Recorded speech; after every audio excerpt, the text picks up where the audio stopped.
Assalamualaikum warahmatullahi wabarakatuh.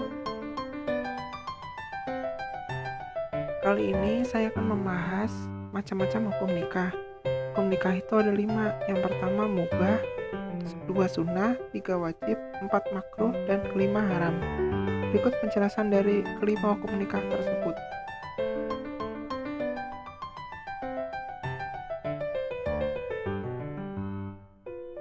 Lalu perkawinan memiliki 6 syarat. Yang pertama, perkawinan harus didasarkan atas persetujuan kedua calon mempelai.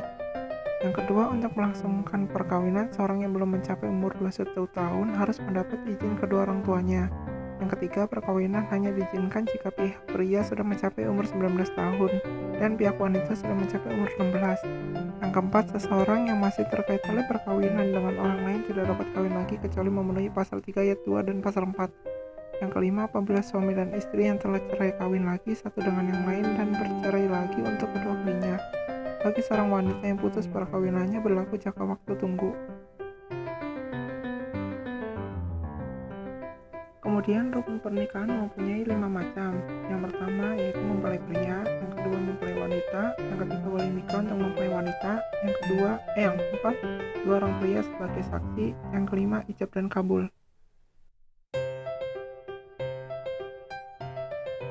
Lalu macam-macam talak. Talak memiliki 10 macam. Yang pertama yaitu talak sani, yang kedua talak bid'i, yang ketiga talak bain. Lalu yang selanjutnya, yang keempat yaitu talak raj'i, yang kelima talak sari, yang keenam talak kinayah, yang ketujuh talak munajjas dan mu'alaq, yang ke-8 itu talak takhir, yang ke-9 itu talak wikalah dan kitabah, dan yang terakhir ke-10 adalah talak tahrim. Kemudian saya akan menjelaskan tentang bagaimana membentuk keluarga yang sakinah mawaddah warahmah dan bagaimana menyikapi pernikahan tanpa restu orang tua dan mengatasnamakan cinta. Lalu akhir-akhir melihat fenomena efek pandemi, banyak angka perceraian, dan yang terakhir apa pendapat Anda tentang poligami dan bagaimana menyikapinya. Cara membentuk keluarga yang sakinah mawaddah warahmah memiliki 5 kriteria. Yang pertama, memiliki pasangan dengan kriteria yang tepat. Lalu, memenuhi syarat utama dan berumah tangga. Yang ketiga, memelihara saling pengertian. Yang keempat, landasi rumah tangga dengan ajaran agama. Lalu yang kelima, mengisi rumah tangga dengan kasih sayang. Lalu, bagaimana menyikapi pernikahan tanpa restu orang tua dan mengatasnamakan cinta? Ketika tidak dapat restu dari orang tua, coba untuk komunikasikan dengan keluarga secara terbuka, secara jujur tanpa memanipulasi keadaan. Tujuannya agar kita tahu alasan orang tua tidak merestuinya.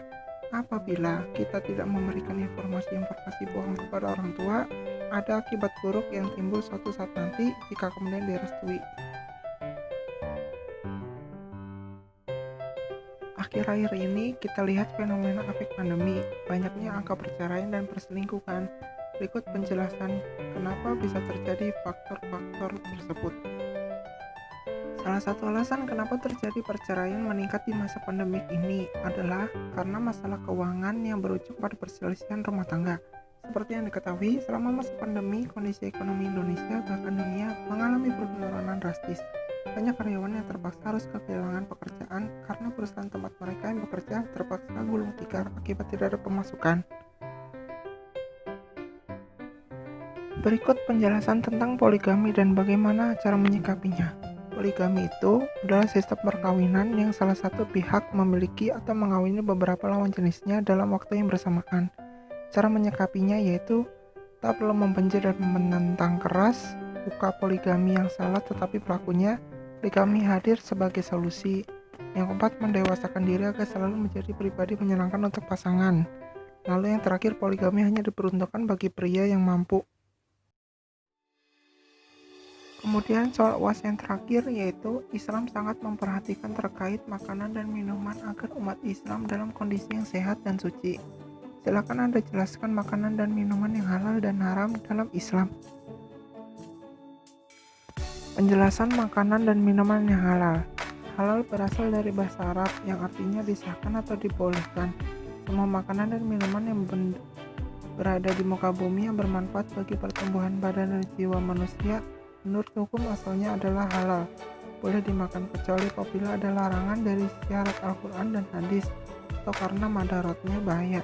Hai sekalian manusia, makanlah yang halal baik dari apa yang terdapat di bumi. Quran Surat Al-Baqarah ayat 168. Jenis minuman yang halal. Minuman yang halal pada garis besarnya dapat dibagikan menjadi 4, yaitu yang pertama, semua jenis air atau cairan yang tidak membahayakan bagi kehidupan manusia baik dari segi jasmani, akal, dan jiwa maupun akidah. Yang kedua, air atau cairan yang tidak memabukkan. Yang ketiga, air atau cairan itu bukan berupa benda najis atau benda suci yang terkena najis. Kemudian yang keempat, yaitu air atau cairan yang suci itu didapatkan dengan cara yang halal dan tidak bertentangan dengan ajaran agama Islam. Manfaat makanan dan minuman yang halal. Ternyata makanan dan minuman halal yang kita makan banyak sekali manfaatnya bagi tubuh kita. Badan kita menjadi sehat karena makanan halal sudah dijamin oleh Allah pasti baik untuk kesehatan tubuh kita. Jenis makanan dan minuman yang haram.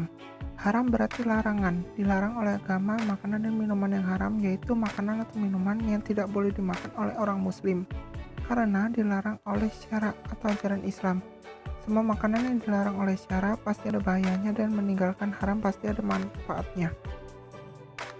Berikut contoh makanan haram.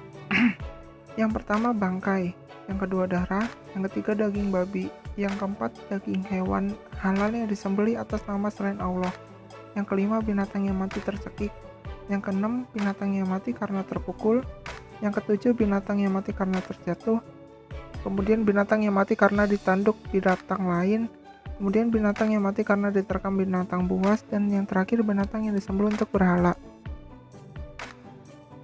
Jenis minuman haram. Adapun jenis minuman yang haram pada garis besarnya dibagi menjadi 3, yaitu semua jenis minuman yang memabukkan atau apabila diminum menimbulkan mudarat dan merusak badan, akal, jiwa, moral, dan akidah. Kedua, minuman dari benda najis atau suci terkena najis. Kemudian yang ketiga, minuman yang didapatkan dengan cara yang tidak halal atau yang bertentangan dengan ajaran agama Islam. Akibat buruk yang ditimbulkan apabila kita mengkonsumsi makanan dan minuman haram yaitu amal ibadah tidak akan diterima dan doanya tidak akan dikabulkan oleh Allah. Yang kedua, merusak jiwa, terutama minuman keras yang mengandung alkohol, seperti kecerdasan menurun, cenderung lupa dan melakukan hal-hal yang negatif. Kemudian yang terakhir yaitu membahayakan kesehatan, khususnya khamr, seperti wajah pucat, mata merah, mulut menjadi kering, berat badan menurun, kepala pusing, dan telinga mendenging. Terima kasih telah menyaksikan video ini. Apabila ada salah kata mohon dimaafkan. Wabillahi taufiq wal hidayah. Wassalamualaikum warahmatullahi wabarakatuh.